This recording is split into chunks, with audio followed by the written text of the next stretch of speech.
रक्त क्या बढ़ता है? जी। डॉक्टर वली। हाँ, बच्चों में हमने एक सर्वे किया कुछ स्कूलों में पिछले साल। तो हमने ये पाया कि 50 की एक क्लास में 2 बच्चे ऐसे मिले जिनका ब्लड प्रेशर हाई था। और ये बड़ी ताज्जुब की बात थी। और उनके टीचर्स में भी ऐसा मिला कि करीब 50 टीचर्स में से 4 टीचर्स ऐसे मिले जिनका ब्लड प्रेशर हाई था। और ये एक बहुत अच्छी अर्बन पॉपुलेशन का हमने स्टडी कराया। आपका जो सवाल है, बच्चों में ब्लड प्रेशर हाई हो सकता है, इसलिए बच्चों को भी एक बार ब्लड प्रेशर के लिए दिखा लेना चाहिए। बच्चों के डॉक्टर अक्सर ब्लड प्रेशर देख लेते हैं, ख़ास तौर से उन बीमारियों में जिसमें बच्चे जाते हैं, उनके चेहरे पे सूजन वगैरह होती है, कुछ गुर्दे की बीमारियां होती हैं, उनमें बच्चों का ब्लड प्रेशर भी बढ़ जाता है। तो बच्चों में ब्लड प्रेशर नहीं होता ये कहना गलत है। बच्चों में ब्लड प्रेशर आमतौर से होता है ये भी गलत है, लेकिन बच्चों को ब्लड प्रेशर हो सकता है। जी। डॉक्टर बहल, इसी बात को थोड़ा सा आगे बढ़ाते हैं। आंकड़े बार बार ये बता रहे हैं कि बच्चों में ये समस्या अब देखी जा रही है और दूसरी तरफ युवाओं में बढ़ रही है। क्या कारण देखते हैं? और खास तौर पर लगातार अब तो हर घर में एक व्यक्ति ऐसा मिलेगा, एक सदस्य ऐसा होगा जो ब्लड प्रेशर की दवाई खा रहा है। जी, आपने बिल्कुल ठीक कहा कि युवाओं में, बच्चों में ये जो लाइफस्टाइल रिलेटेड डिजीजेज हैं, ना कि hypertension, even coronary artery disease, diabetes, obesity, ये सब बढ़ रहा है। उसका कारण तो बहुत ऑब्वियस हो रहा है कि लैक ऑफ एक्सरसाइज। पहले हम मैदान में खेलने जाते थे, आज कंप्यूटर पे बैठ के वही गेम्स खेलते हैं, तो एक्सरसाइज कम हो गई। उसके कई कारण हो सकते हैं। खान पान में एक बहुत बड़ा बदलाव आया, ये फास्ट फूड चेन्स हैं, जो डाइट्स हैं, उसमें बदलाव आया। तीसरा टेंशन, पढ़ाई की टेंशन, आगे एडमिशन की टेंशन। तो जो सारे फैक्टर्स एडल्ट्स में काम करते थे वही बच्चों में। ओबेसिटी आप देखिए अर्बन बच्चों में, एक तरफ तो हम माल न्यूट्रिशन से को जूझ रहे हैं और दूसरी तरफ जो है ओबेसिटी की प्रॉब्लम आ रही है। तो हमारी कंट्री में इतनी विविधताएं हैं कि हमें ये देखना है कि किस पॉपुलेशन को हम टैकल कर रहे हैं और उनको क्या मैसेज देना है। क्योंकि डाइट को भी सिर्फ हम ये नहीं कह सकते आप बहुत मत खाइए, एक आपकी ओबेसिटी बढ़ेगी, क्योंकि हमें माल न्यूट्रिशन को भी देखना है। तो किस पॉपुलेशन, किस सेगमेंट को हम एड्रेस कर रहे हैं। Yes, good evening all, welcome to our workshop में आपका स्वागत है। आज कोलेस्ट्रॉल के बारे में इंफॉर्मेशन मिलने वाली है आपको। तो हम लोग पहले क्या करेंगे, जिन लोगों को हमने इनवाइट किया है तो उनको हम एक मैसेज देंगे कि ये वर्कशॉप चालू हो गया है, लाइव हो गया है, तो आप ज्वाइन कर लीजिए। अगर कहीं विलेज में है, कोई ऐसी जगह पे जहाँ पे नेटवर्क का इश्यू आ रहा है, तो उनको हमारे यूट्यूब का भी लाइव हो गया है लिंक, तो उसमें भी आप ज्वाइन करवा सकते हैं। और अभी ये प्रोग्राम मैं नहीं लेने वाला, मैं खाली उनको इनवाइट करूंगा सर को। तो मेरा नाम मयंक है और मैं बाय बैकग्राउंड एक लॉजिस्टिक कंपनी में काम करता था। खराब खाने पीने की आदत से वजन तो बढ़ गया था, साथ में मेरे को ब्लड प्रेशर आ गया था, माइग्रेन का प्रॉब्लम था और साथ में पैर दर्द करते थे। तो ऐसी कंडीशन में जी रहा था। उसी दौरान मेरी भांजी ने मुझे कम्युनिटी से मिलाया और मैं कम्युनिटी ज्वाइन किया। तो मुझे अच्छा बेनिफिट क्या मिला कम्युनिटी के साथ ज्वाइन करके, मुझे पता चला कि कैसे जीना चाहिए। तो यहाँ से इस जीने की अच्छी राह मिली और उसकी वजह से मेरा ब्लड प्रेशर का प्रॉब्लम सॉल्व हो गया, वेट लॉस में फायदा हुआ, 20 kg फैट लॉस हुआ, माइग्रेन का प्रॉब्लम जो हर रोज डिस्प्रिन खाता था उसको बंद कर दिया और साथ में पैर दर्द का दवा भी बंद हो गया। डॉक्टर सर ने बंद करवाया, मैंने खुद नहीं किया था। और अच्छी गाइडलाइन मिली और धीरे धीरे बढ़ते गए और आज 9 साल कंप्लीट हो गए हैं मुझे और कोई प्रॉब्लम नहीं है। 53 एज कंप्लीट हो गई है। मुझे याद नहीं 8.5 साल में मैंने कभी मेटासिन खाया हो। तो थैंक्स टू माय कोच और टीआरएम सिस्टम, क्योंकि ये सिस्टम और कोच नहीं मिलते तो कुछ नहीं होता। तो अगेन मैं थैंक्स कहूंगा मेरे कोच को, जिनकी वजह से मैं आज एक अच्छी हेल्थ पा रहा हूँ। और सबसे बड़ी बात बताऊं, आज जो लेने वाले वो 10 साल से भी ज्यादा का अनुभव है उनको इस फील्ड का, और उन्होंने कहीं लोगों को हेल्थ अच्छी करने में हेल्प किया है, खुद की फैमिली का हेल्थ तो अच्छा किया ही है। और बाय बैकग्राउंड वो फार्मासिस्ट है। तो ज्यादा टाइम नहीं लेते, मैं उनको इनवाइट करता हूं, तो सभी हम वेलकम करेंगे उनको।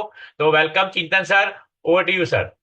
Yes, thank you so much Mayank ji, यहाँ पर मुझे इनवाइट करने के लिए। और welcome to all of you. आप सभी लोगों का स्वागत है आज के हमारे वर्कशॉप में। और हमारा वर्कशॉप आज रहने वाला है कोलेस्ट्रॉल पर। बहुत सारे लोग ऐसे हमारे साथ हैं जिनको पहले कभी कोलेस्ट्रॉल था या अभी है करंटली, और वो कोलेस्ट्रॉल को कम करने के लिए कुछ न कुछ दवाइयाँ और गोलियां वगैरह ले रहे हैं। और साथ साथ में बहुत सारे लोग घरेलू नुस्खे भी इस्तेमाल कर रहे होंगे ये कोलेस्ट्रॉल लेवल को कम करने के लिए। तो बहुत सारे सुझाव, जब कुछ भी हमारे बॉडी में दिक्कत आती है और लोगों को जब पता चलता है, तो बहुत सारे लोग आके हमें सुझाव दिया करते हैं कि अगर आप ये करोगे तो अच्छा होगा, ये करोगे तो अच्छा होगा, राइट।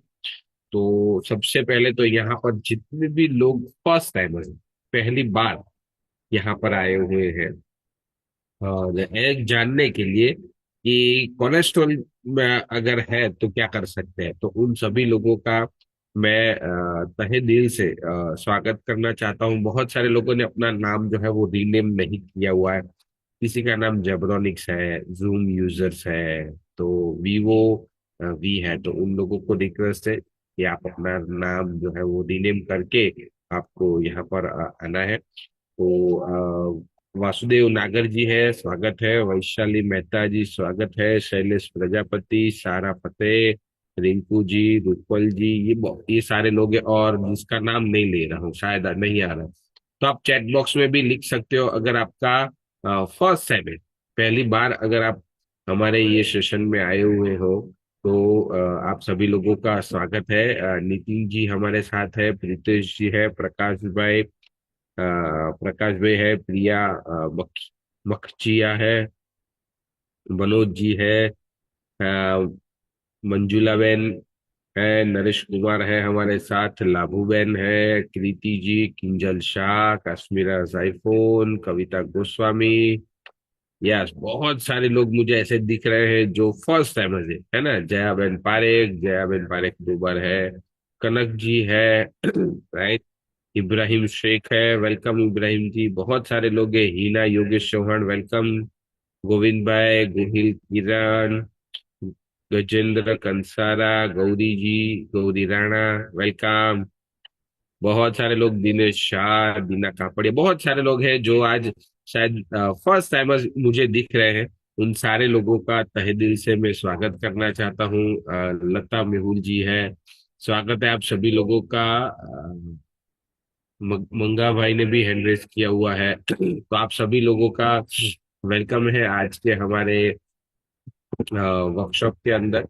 ये वर्कशॉप रखने का रीजन यही है, अवेयरनेस फैलाना। बहुत सारे लोगों को मिसकंसेप्शन बहुत सारे होते हैं, और जिसकी वजह से वो कहीं ना कहीं कोई बीमारियों से जूझते रहते हैं।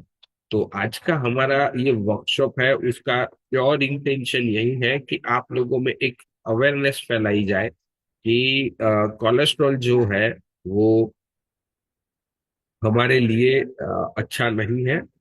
कौन कौन से कोलेस्ट्रॉल्स होते हैं और उससे किस तरीके से हम बाहर निकल सकते हैं, वो सारी इंफॉर्मेशन जो है मैं आज सबको यहाँ से प्रोवाइड करने वाला हूँ। और उसका सबसे बड़ा रीजन मेरे फादर के कोलेस्ट्रॉल कोलेस्ट्रॉल था। मैं आप सबके साथ उनका रिजल्ट भी बहुत बहुत बहुत अच्छा आया हुआ है, मैं आप सबके साथ शेयर करूंगा।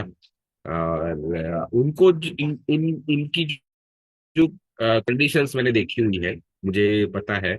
तो और उसकी इस रीजन से, तो आप सभी लोगों को यहाँ पर मैं बताऊंगा कि कोलेस्ट्रॉल जो है, कौन सा कोलेस्ट्रॉल अच्छा है, कहाँ पर हमें फोकस करना है, क्या खाना है, वो सारी चीजें भी आपको यहाँ से गाइड करूंगा। ओके। मेरा नाम चिंतन ठक्कर है और बाय प्रोफेशन में फार्मासिस्ट हूँ। और पिछले 11 साल से कम्युनिटी से हम लोगों को अवेयरनेस फैला रहे हैं, जहाँ पर लोगों को गाइड कर रहे हैं हेल्थी लाइफ जीने के लिए। और अमेरिकन सोसाइटी ऑफ न्यूट्रिशन से भी सर्टिफाइड हुए हैं। और पिछले करीबन 12 साल से ऐसे ही लोगों को हम अवेयरनेस जो है वो फैलाते रहे, राइट। और ये कोलेस्ट्रॉल जो है, ये कोलेस्ट्रॉल के बारे में मैं आज सबको इंफॉर्मेशन देने वाला हूँ। और कोलेस्ट्रॉल और साथ साथ में triglyceride, it's a part of cholesterol, लेकिन वो डिफरेंट है। तो दोनों के बारे में मैं आप लोगों से कुछ ना कुछ बातचीत करने वाला हूँ। ओके। तो सबसे पहला तो हमें ये समझना बहुत जरूरी है कि कोलेस्ट्रॉल होता क्या है, what is cholesterol. Okay. And उसका कुछ फैक्ट्स है, उसके बारे में हम बातचीत करेंगे। तो सबसे पहला जो समझना है कोलेस्ट्रॉल, तो कोलेस्ट्रॉल जो है वो एक वैक्स लाइक स्ट्रक्चर है जो हमारी बॉडी के अंदर होता है ना। It's a fat like substance जो हमारे बॉडी के सेल्स जो होते हैं उसके अंदर जो है ये रहता है, और उसको कोलेस्ट्रॉल बताया जाता है। वैक्स की ही तरह वो चिपचिपा होता है, कहीं पर भी चिपक जाता है, और जब चिपकता है तो बहुत सारे प्रॉब्लम्स जो है हमारे बॉडी में क्रिएट। तो ये सवाल आएगा कि अगर कोलेस्ट्रॉल जो है वो दिक्कतें क्रिएट करता है, प्रॉब्लमेटिक है, देन वो हमारे बॉडी में क्यों है, उसकी जरूरत क्यों है, ये सवाल आता है मेरे सब। कि कोलेस्ट्रॉल बुरा है, कोलेस्ट्रॉल नहीं होना चाहिए, जब कोलेस्ट्रॉल आता है डॉक्टर दवाइयां देते हैं, तो फिर कोलेस्ट्रॉल हमारे बॉडी में होता ही क्यों, भगवान ने बनाया क्यों, एक सवाल आएगा दिमाग में, है ना। तो भगवान ने ये कोलेस्ट्रॉल क्यों बनाया? बिकॉज कोलेस्ट्रॉल का कुछ अच्छे बेनिफिट्स भी,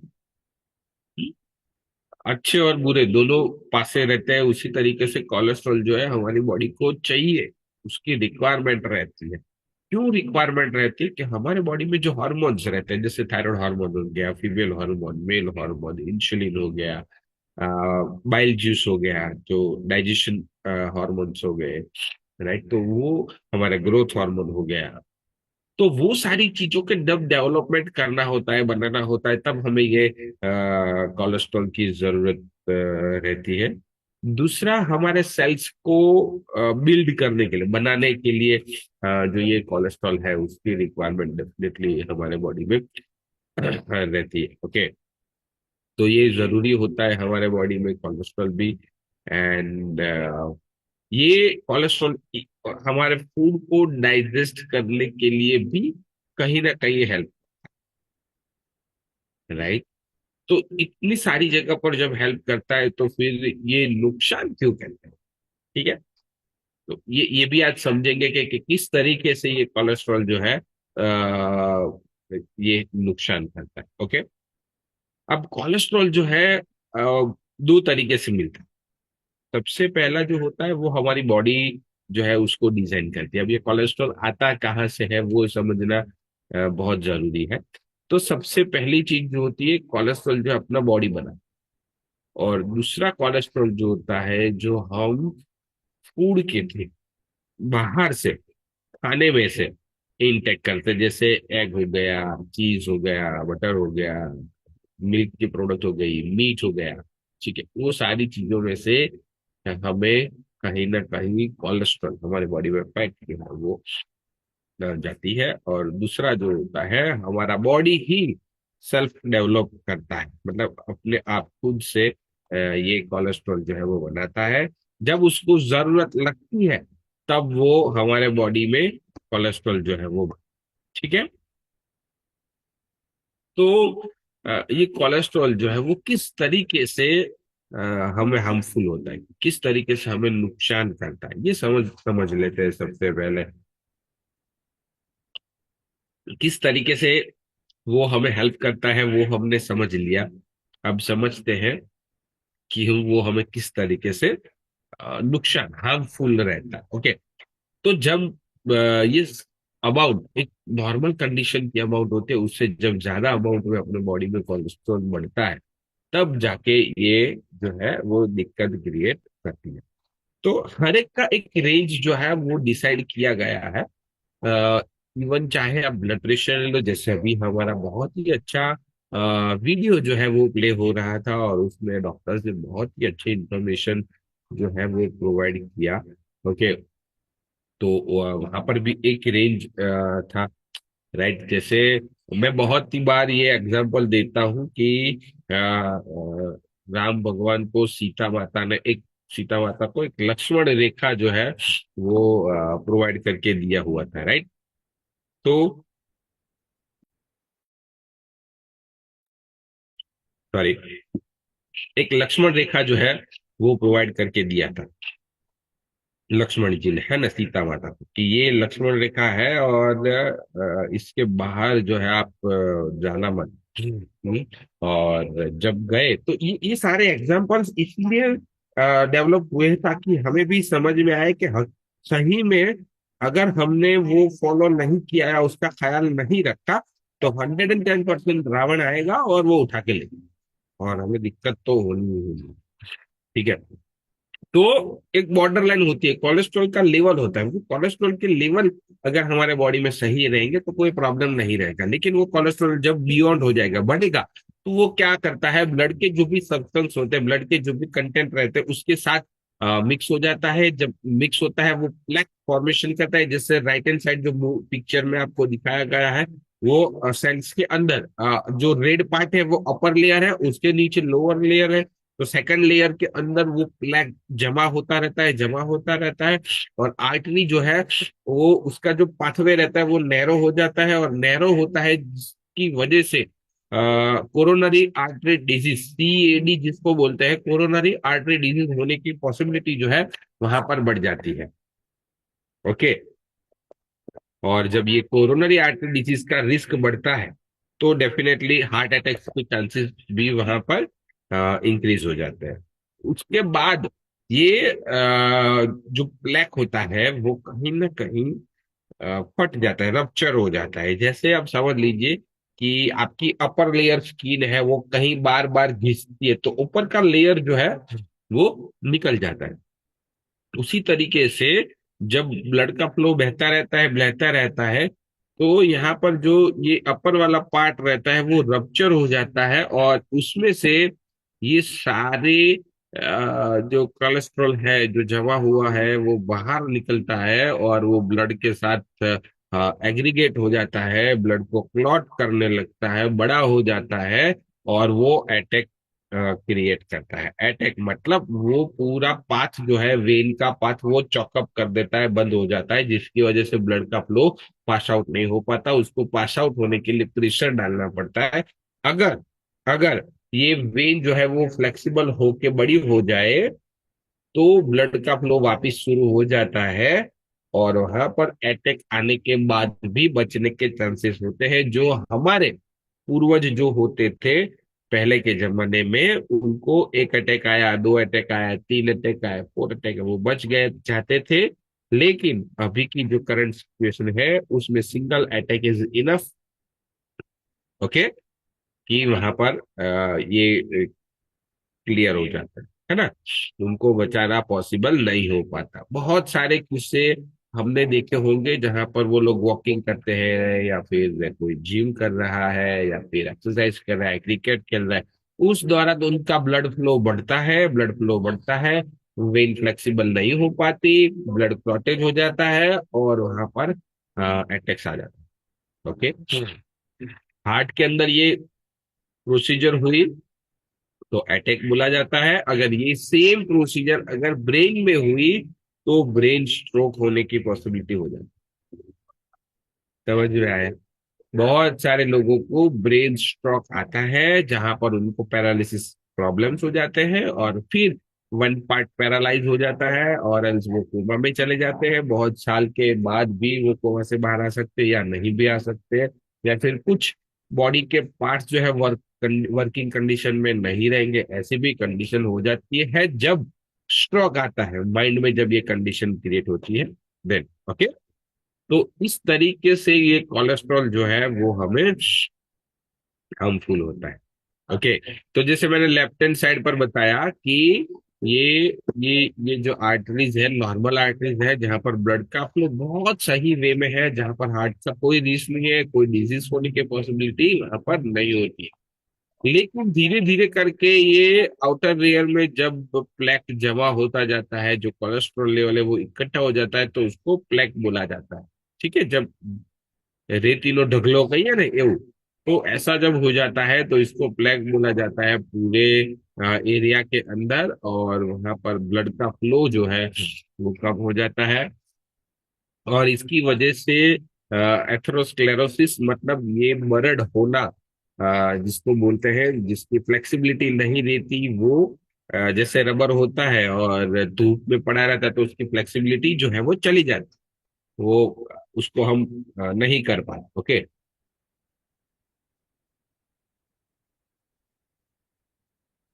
तो ऐसे ही यहाँ पर ये होता है, जहां से हमारी हेल्थ प्रॉब्लम्स होने की शुरुआत जो है वो बढ़ जाती है। हमारे वेन्स के अंदर ब्लड का फ्लो जो है वो कम हो जाता है। जैसे यहाँ राइट हैंड साइड के पिक्चर में बताया गया है, फर्स्ट वाला जो है नॉर्मल कंडीशन के अंदर है, जहां पर ब्लड फ्लो बहुत नॉर्मल वे में आगे बढ़ रहा है। जब कोलेस्ट्रॉल प्लेक जमा होता जाता है तो ये जो पाथवे होता है वो नैरो हो जाता है। ओके, और ये सिर्फ सर्टेन पार्ट में होता है, पूरी वेन जो है वो ब्लॉकेज नहीं होती। वेन का सम पार्ट, थोड़ा पार्ट जो होता है, ये इस तरीके से ब्लॉकेज होता है, और वो जो पाथवे है, जो रास्ता है, वो नैरो हो जाता है।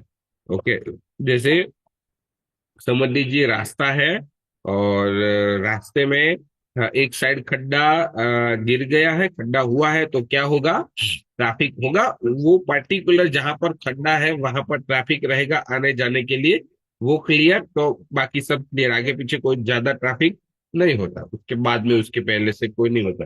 लेकिन वो खड्डे वाला जो पार्ट रहता है रास्ते में, तो वहां पर ट्रैफिक हो जाता है।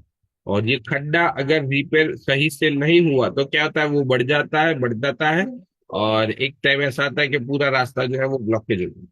और जब रास्ता ब्लॉक होता है तो या तो फिर हमें घूम के जाना पड़ता है, मतलब डॉक्टर जो बाईपास करते हैं वो, या फिर वो रोड जो है वो एक्सटेंड करते हैं, बढ़ाते हैं ना, कि भाई बाजू में फुटपाथ है, वहां से जाने का लोगों ने शुरू कर दिया, तो वो रास्ता हो गया। लेफ्ट हैंड साइड पर पाथ जो था वहां से लोगों ने जाना शुरू कर दिया, वो क्या हुआ, स्टैंड डाला वो। तो बाईपास होता है और स्टैंड होता है जब हार्ट रिलेटेड प्रॉब्लम्स यहाँ पर बढ़ जाते हैं। ओके, तो ये कोलेस्ट्रॉल से के जो बेड जो नुकसान होते हैं उसके बारे में हमने जाना। लेकिन अब समझते हैं कि कोलेस्ट्रॉल के टाइप्स कितने होते हैं, है ना। तो मेनली थ्री टाइप्स है कोलेस्ट्रॉल, जहां पर एचडीएल, एलडीएल एंड वीएलडीएल, है ना, के नाम से उसको जाना जाता है।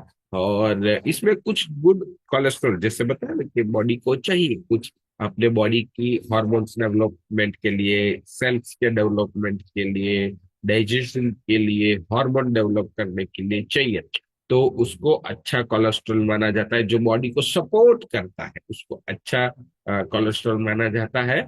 और वो कोलेस्ट्रॉल जो है बॉडी के डिफरेंट पार्ट में से बैड कोलेस्ट्रॉल को पकड़ के लीवर में लेके जाता है। लीवर उसको काट काट के उसका मेटाबॉलिज्म, मतलब काट काट के मतलब उसको मेटाबोलाइज करता है, और मेटाबोलाइज करके फिर वो बॉडी में से रिमूव करने का काम जो है वो लीवर करता है। तो ये अच्छा वाला कोलेस्ट्रॉल है जिसको हम HDL, और उसको लंबे मतलब फुल फॉर्म उसका देखा जाए तो हाई डेंसिटी लिपोप्रोटीन उसको बोलते हैं। Okay, high density lipoprotein. तो ये एक अच्छा कोलेस्ट्रॉल है जो हमारे बॉडी में होना बहुत जरूरी है। ओके, दूसरा है वो LDL है, जिसको लो डेंसिटी लिपोप्रोटीन जिसको बताया जाता है, और ये बहुत ही बैडमैन जिसको होता है। तो ये ऐसा इसका रूप दिखाया गया है राइट हैंड साइड पे पिक्चर में, है ना, कि वो राक्षस की तरह, मतलब बुरा है,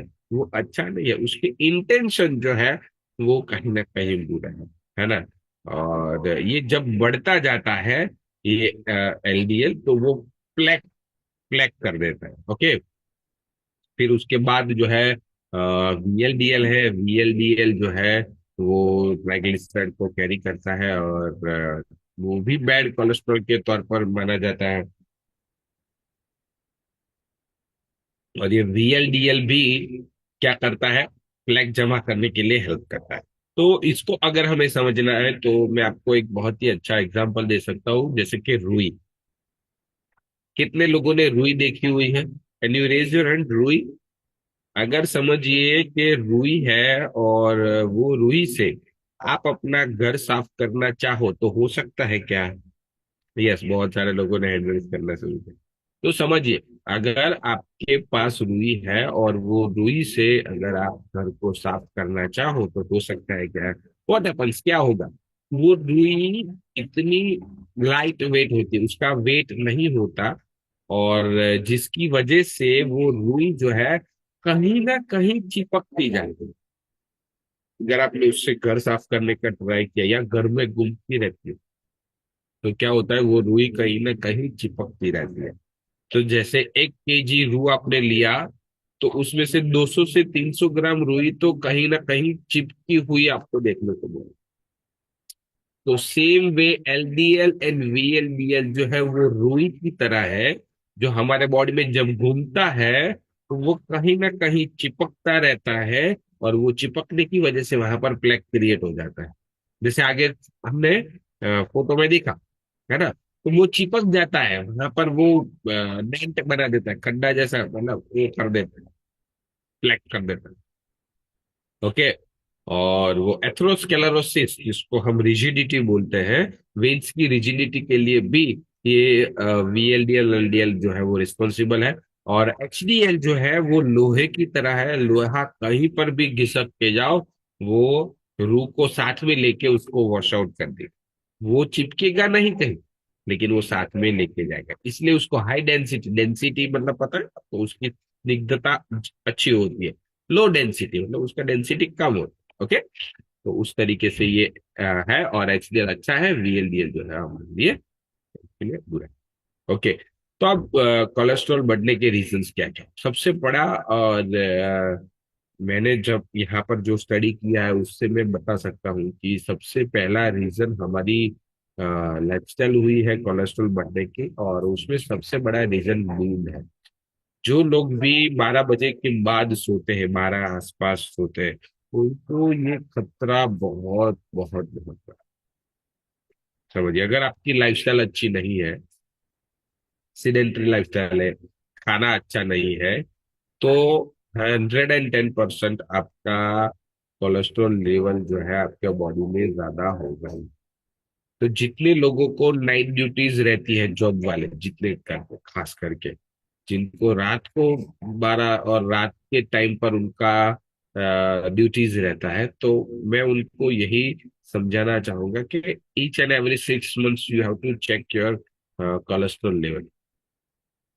और कोलेस्ट्रॉल लेवल अपने बॉडी में है कि नहीं वो कैसे पता चलेगा, उसके बारे में मैं भी आगे आपको बताऊंगा। दूसरा, इनएक्टिव लाइफस्टाइल, सेडेंटरी लाइफस्टाइल होगी। तो जैसे घर से ऑफिस, ऑफिस से घर, no workout, no walking, nothing else, और बस घर पे जाते, खाना खा के सोफे में, सोफे से बेड पे, बेड पे, बेड से सुबह में वॉशरूम, बाथरूम में, बाथरूम से तैयार होके फिर ऑफिस, फिर ऑफिस से आके फिर घर पे सोफे में। ये एक पूरा रूटीन जो बनता जा रहा है, जिसकी वजह से भी हमारा कोलेस्ट्रॉल लेवल जो है वो बढ़ रहा है। और third most important thing is food. High calorie food जितना भी हम इंटेक कर रहे हैं, वो सारा हाई कैलोरी फूड जो है वो कोलेस्ट्रॉल बढ़ाने के लिए रिस्पॉन्सिबल। जैसे आइसक्रीम हो गया, चीज, बटर, ये वड़ा पाव, पॉपकॉर्न, बर्गर हो गया, राइट, तली हुई चीजें हो गई, तो ये सारी चीजें कोलेस्ट्रॉल लेवल बढ़ाने में बढ़ाती है। दूसरा रीजन क्या है, जैसे स्मोकिंग हो गया, कोई टोबैको च्यू कर रहा है ना, तो ये किस तरीके से होता है, जैसे स्मोकिंग के थ्रू जो धुआं अपने शरीर में जाता है, बहुत सारे लोग ये बोलते हैं कि मैं स्मोक करता हूँ लेकिन धुआं लेता नहीं हूँ, वो बाहर निकाल देता हूँ। Then it's a very dangerous for you, कि आप पैसिव स्मोकर होंगे, है ना। आप समझिए कि एनवायरमेंट में छोड़ देते हो, लेकिन उसी एनवायरमेंट में से आप सांसें भी लेते हो, तो वो धुआं आपके शरीर में भी जाता है। तो सबसे पहला जो काम हमारा बॉडी करता है, वो धुएं में से जो आई हुई चीज होती है ना, उसको बॉडी में से बाहर निकालने के लिए, डाइजेस्ट करने के लिए लीवर को भेजती रहती है। और लीवर जो है सबसे पहला वो काम करता है जिसकी वजह से कोलेस्ट्रॉल का डाइजेशन जो है वो रह जाता है। प्रायोरिटी बेस ये रहता है, जैसे टोबैको च्यू हो गया, या अल्कोहल कंजप्शन हो गया, या फिर स्मोकिंग हो गया, each and every bad habits में कोलेस्ट्रॉल लेवल जो है वो बढ़ता ही है। इट्स अ फैक्ट, अब कहीं से भी लिख ली। ओके। फिर दूसरा जेनेटिक रीजन भी हो सकता है, या फिर किसी को जेनेटिक प्रॉब्लम हो, वहां पर कोलेस्ट्रॉल लेवल बढ़ सकता है। और सर्टेन मेडिसिन, कुछ दवाइयां भी ऐसी है जो अपने बॉडी में कोलेस्ट्रॉल लेवल को बढ़ाती है। ओके। दूसरी कौन सी चीज है जो कोलेस्ट्रॉल लेवल को बढ़ाएगी? एजिंग। रिस्क फैक्टर है जहां पर एज रिलेटेड फैक्टर, जैसे एज बढ़ती जाती है हमारा लीवर जो है वो डेफिनेटली अपना काम जो है वो स्लो डाउन उसका हो जाता है एज की वजह से, और उसकी वजह से भी कोलेस्ट्रॉल लेवल बढ़ता रहता है। और हेरिडिटी भी हो सकता है, बैड हैबिट्स उसमें से one of that reason. And obesity जो स्थूलता जिसको बोलते हैं या फिर मोटापा जिसको बोलते हैं, it's also one of the reason to increase the risk of cholesterol. Okay, तो अब समझना ये जरूरी है कि कोलेस्ट्रॉल है वो हमें पता कैसे चलेगा, how we can know that we have a cholesterol. Okay, तो कौन कौन से ऐसे सिम्टम्स है जो जिससे पता चलेगा? तो मेजर सिम्टम्स कोई नहीं है कोलेस्ट्रॉल के, और इसी वजह से जब स्ट्रोक्स आता है या फिर अटैक्स आता है तो लास्ट मोमेंट पता चलता है। लेकिन कुछ साइंस ऐसी होती है जो सिग्नल्स बॉडी प्रोवाइड करता है, जब आपको पता चलेगा कि आपके बॉडी में कोलेस्ट्रॉल लेवल जो है वो ज्यादा है। जैसे आप थोड़ा बहुत वॉकिंग करना ट्राई कीजिए और आपकी सांसें फूल रही हो, अगर आप सीढ़ियां चढ़ रहे हो और आपकी सांसें फूल रही हो, आप उठक बैठक करो और आपकी सांसें फूल रही हो, और एल्स समझ लीजिए कि आप खाना कभी भी खा रहे हो और वहां पर आपकी सांसें फूल गई, खाना खाने के टाइम भी ऐसा हो, या फिर यू आर स्पीकिंग कॉन्स्टेंटली, आप कॉन्स्टेंटली बोल रहे हो और वहां पर आपकी सांसें जो है वो फूल रही है, ऐसी कोई सी भी चीज जो आपका ब्लड फ्लो इंक्रीज कर रही है और उस दौरान आपकी सांसें फूल रही है, at that time it may be possible कि आपका कोलेस्ट्रॉल लेवल जो है वो बढ़ा हुआ। सेकंड, किस तरीके से पता चलता है? सबसे पहला, डाइजेशन इंप्रूव। जैसे बताया कि अगर कोलेस्ट्रॉल लेवल बढ़ेगा तो वो आपका जो हार्मोनल है वो इम्बैलेंस करेगा। ओके, हार्मोनल इम्बैलेंस होता है तो फीमेल में खासकर करके जल्दी से पता चलता है अगर कोलेस्ट्रॉल है तो। हार्मोनल इम्बैलेंस होते हैं तो मूड स्विंग्स होना या फिर आपके पीरियड्स इरेगुलर होना, ये सारे पॉसिबिलिटीज वहां पर बढ़ जाते हैं। मेल में मूड फ्लक्चुएशन बहुत ज्यादा नहीं होते तो मेल में बहुत जल्दी से पता नहीं चलता। ओके, और इसी इसी रीजन से बताया जाता है कि मेल्स को हार्ट अटैक्स ज्यादा आते हैं कंपेयर टू फीमेल। ओके, और स्ट्रेस की वजह से भी। दूसरा दूसरा रीजन, दूसरा किस तरीके से पता चल सकता है कि जैसे आपके नाखून, पैरों के नाखून, तो पैरों के नाखून अगर आपके अनिवन है या फिर वो मुड़ रहे हैं, ऐसी कुछ भी कंडीशन, ब्लैकिश हो रहे हैं, तो अगर ऐसा कुछ भी हो रहा है आपके पैरों के नाखून में, तो something problematic in your body, ये सिग्नल्स जो है हमारा बॉडी प्रोवाइड करता है। That's it, nothing else. Otherwise आपको ब्लड टेस्ट करवा लेना वो जरूरी है, और इससे ही आपको पता चलेगा कि आपके बॉडी में कोलेस्ट्रॉल लेवल है। ठीक है?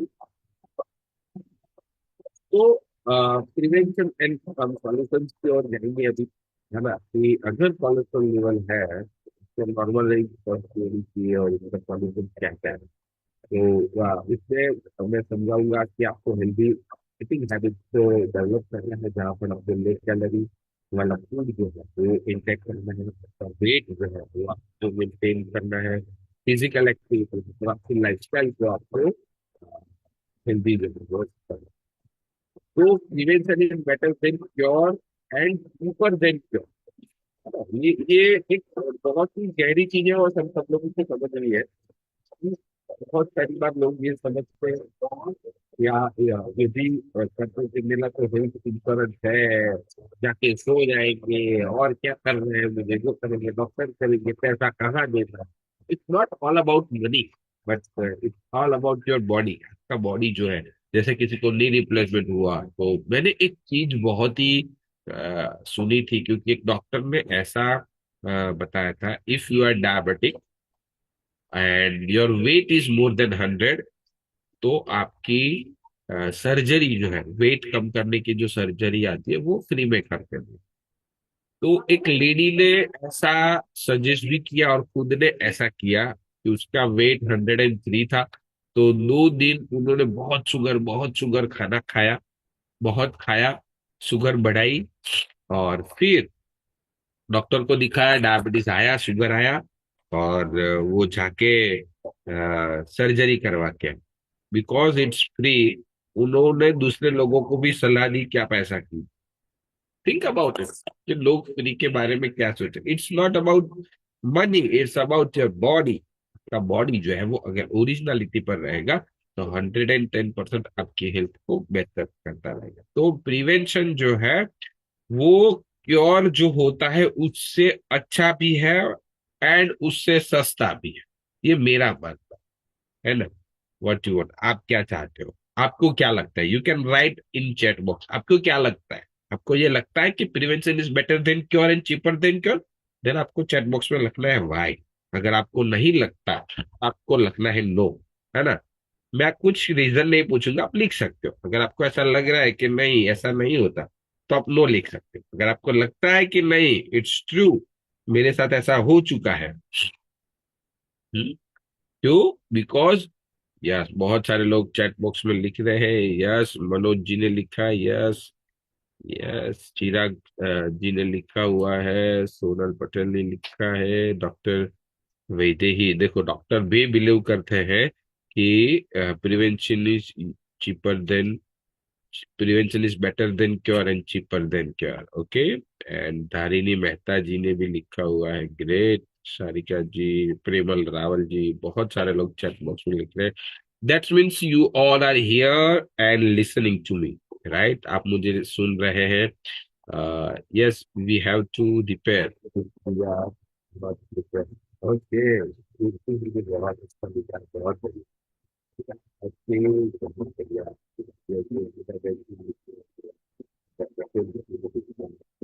बिना एजुकेशन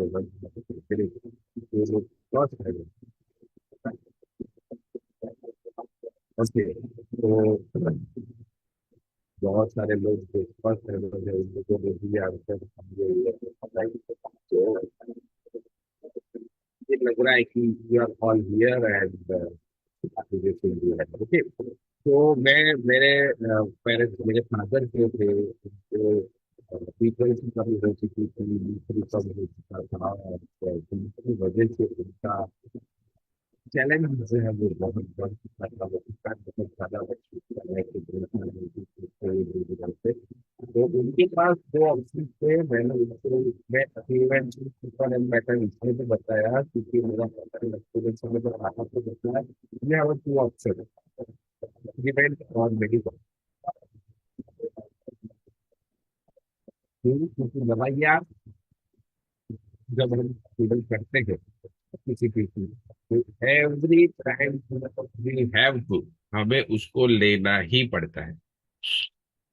जैसे कोलेस्ट्रॉल की भी हुई या किसी भी चीज को हुई, तो जब तक वो कंट्रोल में नहीं आता और दवाइयों से ऐसा कंट्रोल में नहीं आता, तो डॉक्टर भी रिकमेंड करते हैं कि आपको ये कंटिन्यू रखना है।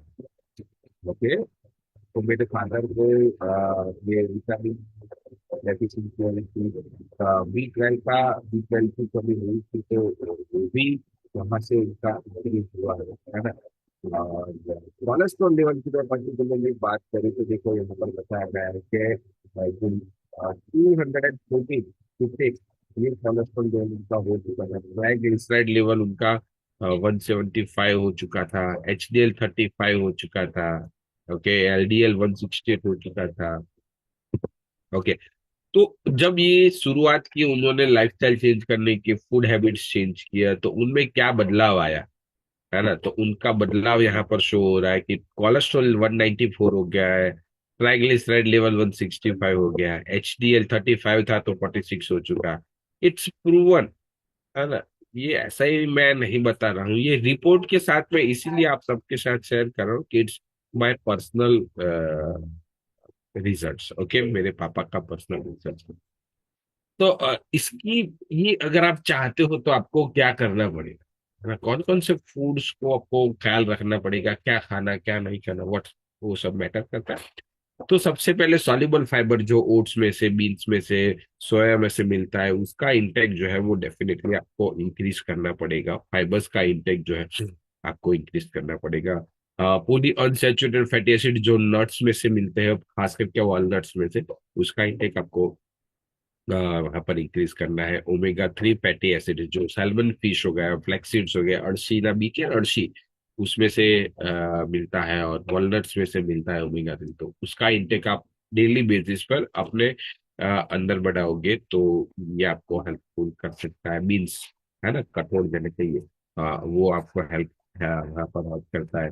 मोनो अनसैचुरेटेड फैटी एसिड जहाँ पर फ्रूट्स है, वेजिटेबल्स है, ऑलिव ऑयल्स है, एवोकाडो है, उसमें से आपको ये मोनो अनसैचुरेटेड फैटी एसिड जो मिलेंगे, जो कोलेस्ट्रॉल लेवल को डाउन करने के लिए आपको हेल्प कर सकता है डेफिनेटली। गार्लिक का बहुत ही इंपॉर्टेंट रोल यहाँ पर लोग मानते हैं। लोग कहते हैं कि अगर आपका है हार्ट को हेल्दी रखना है तो गार्लिक का इस्तेमाल कीजिए, और किसी हार्ट पेशेंट को भी गार्लिक से, और उसका रीजन बिल्कुल हार्ट से उसी करता है, और वो जो ब्लड का थिकनेस है उसको कम करने के लिए, जो क्लॉटिंग होती है ब्लड के अंदर, जो क्लॉटिंग हो जाती है, जैसे जो होता है ब्लड फटता है, फिर वो जो ब्लड सेल्स होते हैं उसके साथ क्लॉट हो जाते हैं, तो क्लॉटिंग को प्रिवेंट करने के लिए गार्लिक गार्लिक ओके बताया जाता है कि बस एक और रीजन फॉर, ओके। और उसके बाद एंटीऑक्सीडेंट है जहाँ पर डार्क चॉकलेट में सर आपको आपका मिलता आवाज है। बहुत क्लियर नहीं आ रहा है, थोड़ा ब्रेक हो रहा है। Okay, now audio voice is cut clear. रहा है। Okay, now it's okay, comfortable. Sir आ रहा है पर बहुत स्लो आ रहा है, आवाज एकदम धीरा आ रहा है। Okay, everybody gets the same problem.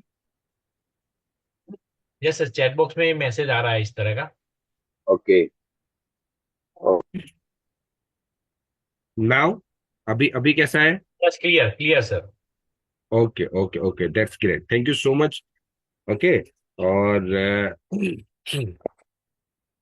ये सारी चीजों से हमारे बॉडी में एंटीऑक्सीडेंट की बात चल रही थी, जहां पर हमारे बॉडी में ऑक्सीडेशन प्रोसेस जो है, जिसको हम कम करके जो कोलेस्ट्रॉल लेवल जो है वो रिमूव करने के लिए एंटीऑक्सीडेशन प्रोसेस जो है हमें हेल्प करता है। ओके, अब ये कोलेस्ट्रॉल लेवल का अमाउंट जो है अपने बॉडी में कितना होना चाहिए, तो सबसे पहले हेल्दी टोटल जो कोलेस्ट्रॉल लेवल है, जहां पर यहाँ पर दिखाया गया है उस तरीके से, अगर mg/डेसिमल में है तो 200 से कम होना चाहिए। अगर मिली मोल में कोई लेबोरेटरी हो, लेबोरेटरी, तो दोनों मैंने यहाँ पर दिखाए हुए हैं कि अगर एमएल में है तो 5.2 से कम होना चाहिए। ये हेल्दी कोलेस्ट्रॉल लेवल की रेंज है, टोटल कोलेस्ट्रॉल। अगर किसी का कोलेस्ट्रॉल लेवल 200 से 239 के बीच में आता है तो बॉर्डर लाइन समझ लीजिए, और 239 से ज्यादा जा रहा है तो हाई है। ओके, उसी तरीके से एलडीएल जो है वो 130 से कम होना चाहिए। 130 से 169 के बीच में अगर कोलेस्ट्रॉल लेवल है तो वो मीडियम, मतलब बॉर्डर लाइन पर है। एंड 169 से अगर ज्यादा है तो समझिए कि वो हाई रेंज में कोलेस्ट्रॉल एलडीएल जो है वो ज्यादा है, हाई हो रहा है। तो डेफिनेटली वहाँ पर एक अलार्मिक सिचुएशन डेफिनेटली हो रही है कि जहाँ पे हमें वापिस आने की सुविधा जो है वो करनी चाहिए। फिर एचडीएल की बात करें, एचडीएल में रिवर्स रहेगा, 60 के करीबन जो है आपका एचडीएल जो है वो गुड कोलेस्ट्रॉल माना जाएगा। और 40 से 60 के बीच में अगर कम है तो वो बॉर्डर लाइन है, और 40 से कम है मतलब आप रिस्क जोन में। ठीक है, एचडीएल में पर्टिकुलरली रिवर्स होता है, ये समझता है। एचडीएल ज्यादा होना चाहिए, कम है तो हम रिस्क जोन में। ओके, तो ये समझना जरूरी है। और उसके बाद ट्राइग्लिसराइड है, ट्राइग्लिसराइड 150 से कम होना चाहिए। 150 से 200 बॉर्डर लाइन है, एंड 200 से ज्यादा जो है वो समझ लीजिए कि रिस्क आता है। ओके, उसके बाद कुछ मिथ्स है जो मार्केट में चल रहे होंगे, जीरो कोलेस्ट्रॉल या कोलेस्ट्रॉल फ्री ऑयल या नो ऑयल, ऐसा कुछ भी नहीं होता। ट्राइग्लिसराइड का लेवल इसमें नहीं होता, लेकिन कोलेस्ट्रॉल तो होता नहीं। ओके, तो ये मीट से हमें बच के चलना है, और ये नहीं समझना है कि मैं जीरो कोलेस्ट्रॉल ऑयल ले रहा हूँ या जीरो कोलेस्ट्रॉल वाला खाना खा रहा हूँ तो मैं हेल्दी ले रहा हूँ। नो, उसमें से ट्राइग्लिसराइड नहीं है, लेकिन कोलेस्ट्रॉल तो रहेगा। ओके, तो ट्राइग्लिसराइड क्या है? It's a type of fat. Okay, lipid का ही एक टाइप्स है जो ब्लड में रहता है। और जो बॉडी क्या करता है, जो भी हम खाना खाते हैं उसमें से जो एक्स्ट्रा फूड जाता है, जैसे कि आप समझ लीजिए कि जो आज खाना खाया उसमें से 1500 कैलोरी है आपकी, और 1500 कैलोरी की रिक्वायरमेंट है, आपने 1500 कैलोरी खाया तो बॉडी कुछ नहीं करेगी। लेकिन जब से 1700 या 1800 कैलोरी आपने खाया, ज्यादा कैलोरी गया, तो वो ज्यादा कैलोरी को जो बॉडी है वो ट्राइग्लिसराइड के फॉर्म में स्टोर कर देगा कि जब जरूरत गिरेगी मैं उसको लेके रखूंगा। जैसे अभी मैंगो की सीजन है, मैंगो जब जितना खा सकते उतना खाएंगे, उसके बाद बहुत सारे लोग क्या करते हैं, उसको कोल्ड स्टोरेज में स्टोरेज कर देते हैं। सही है। उसी तरीके से जो जो चीज ज्यादा आएगी वो बॉडी स्टोरेज कर देगी। ओके, और hormone release triglyceride for energy between the meal. जब दो मील के बीच में एनर्जी की जरूरत होती है तो हार्मोन ट्राइग्लिसराइड को एज ए एनर्जी के तौर पर रिलीज कर देता है। ओके, जो भी एक्स्ट्रा कैलोरीज हमारे बॉडी में जाती है वो ट्राइग्लिसराइड के तौर पर परमानेंटली हमारे बॉडी में स्टोर हो जाती है, अगर हम हमारा एक्टिविटी कुछ नहीं है और हम ज्यादा कंटिन्यूअसली ईटिंग कर रहे हैं। तो ऐसे लोगों को भी हमने देखा हुआ जो बहुत बच्चे और जिसको बिकॉज उनकी पैटर्न बहुत बुरी है, बहुत खराब है, जिसकी वजह से ये ट्राइग्लिसराइड का लेवल देखा 150 से कम होना चाहिए, बॉर्डर लाइन 157 और 200 प्लस हाई, और वेरी हाई 500 प्लस अगर है तो उसको मानी जाती है। ये ट्राइग्लिसराइड से होता क्या है? ये ट्राइग्लिसराइड जो है आर्टरी को हार्डनिंग हार्ड कर देती है ना, सॉफ्टनेस जो होती है वो वहां से चली जाती है, हार्ट अटैक का रिस्क बढ़ जाता है, स्ट्रोक का रिस्क जो है वो भी वहां पर बढ़ जाता है, और पेनक्रियाज में इंफ्लामेशन होने की पॉसिबिलिटी भी ये ट्राइग्लिसराइड की वजह से हो सकती है, और जिसकी वजह से नाभिक होने के तरफ भी वहां पर बढ़ जाता है। और दूसरा चीज ये समझना जरूरी है कि किस तरीके से तो ट्राइग्लिसराइड लेवल जो है वो बढ़ता है। Interconnection of increase triglyceride level कैसे बढ़ता है, एक दूसरे के साथ क्या कनेक्शन है? ओबेसिटी जो होती है वो ट्राइग्लिसराइड लेवल को बढ़ाती है। मेटाबॉलिक सिंड्रोम जैसे डाइजेशन अच्छे से नहीं होना, या फिर हमारी वेस्ट कमर, हमारा जो स्टमक रहता है उसके आसपास अगर फैट परसेंटेज ज्यादा है तो ये प्रॉब्लम हो सकता है। हमारा ब्लड प्रेशर लेवल ज्यादा है तो हो सकता है, शुगर लेवल ज्यादा होगा तो भी ये ट्राइग्लिसराइड हमारे बॉडी में बढ़ सकता है। कोलेस्ट्रॉल लेवल एबनॉर्मल रहेगा, वीएलडीएल और एचडीएल का जो रेशियो है वो अनइवन होगा, तभी भी एक ट्राइग्लिसराइड लेवल जो है बॉडी में बढ़ सकता है। टाइप 2 डायबिटीज में भी हो सकता है, प्री डायबिटिक होगा तो भी ट्राइग्लिसराइड लेवल जो है वो बढ़ सकता है। जिनको भी थायराइड है उनको भी, जैसे थायराइड में प्रॉब्लम्स होते हैं डाइजेशन रिलेटेड, तो वहां पर भी ये ट्राइग्लिसराइड लेवल बढ़ने की पॉसिबिलिटी, संभावना है जो बढ़ सकती है। और कुछ दवा होती है, मेडिकेशंस होती है जो डेफिनेटली ट्राइग्लिसराइड लेवल को बढ़ाएगी। तो ये ट्राइग्लिसराइड लेवल को अगर कोई कम करना चाहता है तो क्या कर सकते हैं? तो जैसे एक्सरसाइज आप रेगुलर कर सकते हो, आपको शुगर जो है वो अवॉइड करनी है, आपको फैट लॉस करना है, not a weight loss, it's a fat loss. Okay, fat loss करना है, और आपको हेल्दी फैट्स के बारे में बताया, ओमेगा 3 और ऑल दैट। ओके, तो वो आपको समझना है और उसका इंटेक आपको बढ़ाना है। अगर आप अल्कोहल कंजप्शन कर रहे हैं तो हो सके तो उसको जीरो कर दीजिए, इट्स नॉट पॉसिबल देन उसका क्वांटिटी जो है आप कम कर दो। अगर आप रेगुलर बेसिस पर ले रहे हो तो फिश ऑयल ओमेगा 3 का आप इस्तेमाल बढ़ा सकते हो। नियासिन विटामिन B3 जो है वो ट्राइग्लिसराइड लेवल को कम करने के लिए हेल्प करती है, तो उसका इंटेक आप बढ़ा सकते हो। कार्ब्स का लेवल आप कम कर दीजिए, मतलब रोटी और चावल, और उसका इंटेक जो है गेहूं चावल का इंटेक आप वहां पर कम कर सकते हो, जो आपको ट्राइग्लिसराइड लेवल को कंट्रोल करने के लिए आपको हेल्प कर सकता है। ट्रांस फैट को अवॉइड की, जो एक बार बार तला हुआ जो खाना रहता है, एक ही तेल में बार बार तला हुआ जो खाना रहता है, उसका इंटेक जो है आप कम कर सकते हो। ओके, फिर रेगुलर मील पैटर्न, मतलब आपका मील पैटर्न एक फिक्स कर दीजिए, सुबह में 9 बजे, 8 बजे, 4 बजे, शाम को 7 बजे, ऐसा एक टाइम आप फिक्स कर लीजिए, वहां पर आपको कुछ ना कुछ फिक्स मील पैटर्न, रेगुलर मील पैटर्न भी आप फॉलो कर सकते हो। सोया प्रोटीन जो होता है, सोयाबीन्स वगैरह, उसका इंटेक जो है रेगुलर बेसिस पर आपके खाने में बढ़ा सकते हो। ड्राई फ्रूट्स में अखरोट हो गया या पिस्ता हो गया, उसका इंटेक जो है वहाँ पर आप बढ़ा सकते हो। ठीक है, तो ये सारी चीजें करके आप ट्राइग्लिसराइड लेवल को वो कंट्रोल में 110 पर ला सकते हो। ठीक है, तो अब जो बारी है वो कुछ ऐसे पॉइंट में आप सबके साथ, जो अभी का पूरा सेशन हुआ उसके कुछ की पॉइंट्स रहेंगे, वो मैं आप सबके साथ शेयर कर रहा हूँ कि एलडीएल जो है वो जरूरी भी है, लेकिन सर्टेन कंडीशन में वो बैड भी रहता है, बुरा भी है। ओके, तो एलडीएल का बैलेंस होना बहुत जरूरी है। एचडीएल जो है वो बहुत ही अच्छा कोलेस्ट्रॉल माना जाता है, एंड वो कोलेस्ट्रॉल लेवल का रिस्क कम करने के लिए वो हमें हेल्प करता है। ट्राइग्लिसराइड लेवल इक्वली बैड और डेंजरस, ये ट्राइग्लिसराइड भी बहुत बुरा और डेंजरस साबित हो सकता है। अगर हार्ट अटैक को प्रिवेंट करना चाहते हो, स्ट्रोक को प्रिवेंट करना चाहते हो, तो कोलेस्ट्रॉल एंड ट्राइग्लिसराइड लेवल को कंट्रोल करना बहुत जरूरी है। अगर ये नहीं हुआ तो ये problems, heart stroke, heart attack and stroke आने की पॉसिबिलिटी जो है वो वहां पर बढ़ जाएगी।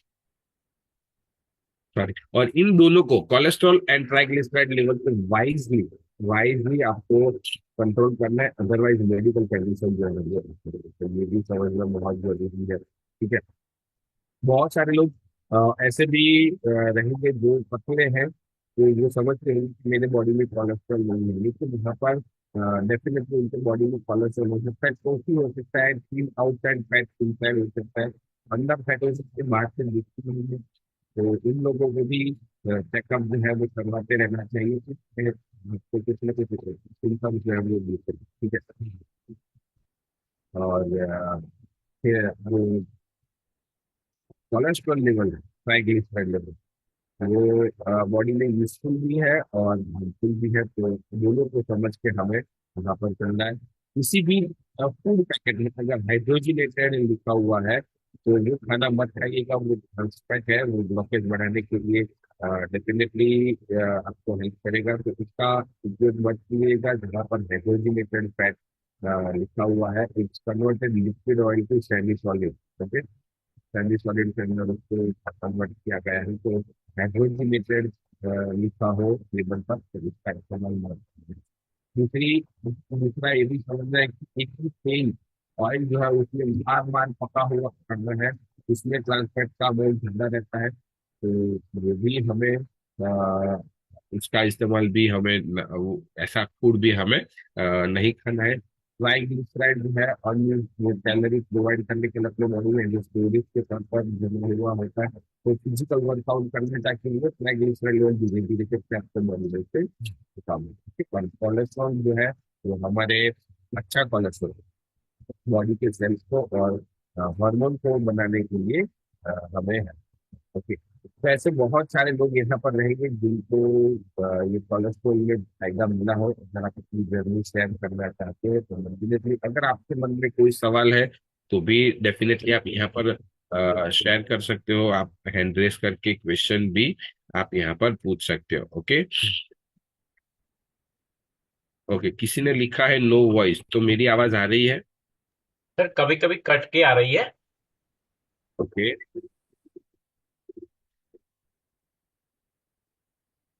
ओके ओके, अभी ओके।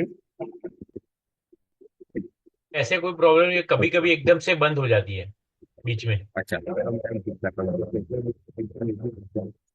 अभी बिल्कुल नहीं आ रही है, आवाज कट कर रही है, पूरी कट रही है आवाज। ओके ओके, तो हमारे साथ कोई है जिनको हमारी कम्युनिटी के साथ जुड़ने के बाद बेनिफिट हुआ हो कोलेस्ट्रॉल में, और आप अपना जर्नी जो है वो हमारे साथ शेयर करना चाहते हो, तो डेफिनेटली आप हैंड रेज कर सकते हो। जैसे मैंने अपने आदत का रिजल्ट आप सबके साथ शेयर किया, उनका कोलेस्ट्रॉल लेवल बहुत बुरी तरीके से गड़बड़ हो चुका था, और उसके बाद जो है कोलेस्ट्रॉल लेवल में बहुत इम्प्रूवमेंट आया, उनके कोलेस्ट्रॉल लेवल में बहुत ही अच्छे से। और अभी उनका कोलेस्ट्रॉल लेवल नॉर्मल आ रहा है और बहुत अच्छे से उनकी एनर्जी लेवल भी। तो जब फूड एंड लाइफस्टाइल दोनों चेंज करते हैं तो 110% हमारे बॉडी में बहुत सारा बदलाव होता है। तो यहाँ पर बैठे हुए बहुत सारे लोग ऐसे होंगे जो फर्स्ट टाइम है। अगर आपके कोई सवाल है तो डेफिनेटली आप चैट बॉक्स में लिख सकते हो। अगर आपको क्लियर हुआ कि नहीं, मुझे मेरे कोलेस्ट्रॉल लेवल में चेंज करना है, मेरा कोलेस्ट्रॉल लेवल मुझे लो लेके जाना है, तो what you have to do, आपको क्या करना है? तुरंत ही जैसे ही ये हमारा वर्कशॉप खत्म होता है, आपको अपने कोच को कंसल्ट करना है, कॉल करना है, पूछना है कि मुझे किस तरीके से मैं अपना कोलेस्ट्रॉल लेवल जो है वो कम कर सकता हूँ, मुझे गाइड कीजिए। वो डेफिनेटली आपको गाइड करेंगे, एक कम्युनिटी आपको सजेस्ट करेंगे जहाँ से बहुत सारे लोगों को जो बेनिफिट मिला है उसी तरीके से आपको भी 110% बहुत अच्छे से बेनिफिट जो है वो मिल पाए। ओके, तो अपनी अपनी बॉडी है, उसकी जिम्मेदारी भी हमें ही लेनी है और हमें ही अपनी हेल्थ को अच्छा रखना है। तो हमें वेट नहीं करना है कि अपने आपने जिस आपने आपको जिसने भी लिंक दिया हुआ है, जिसके थ्रू आप यहाँ पर बैठे हुए हैं, वो आपको कॉल करे और उसके बाद आप, है ना, अगर आपको दिक्कत है, आपको प्रॉब्लम है, तो डेफिनेटली आपको ही इनिशिएटिव लेके आपके कोच को कांटेक्ट करना पड़ेगा। और वो जो बता रहे हैं उस हिसाब से अगर आपने फॉलो किया तो 110% आपको बहुत ही अच्छा बेनिफिट जो है वो मिल सकता है।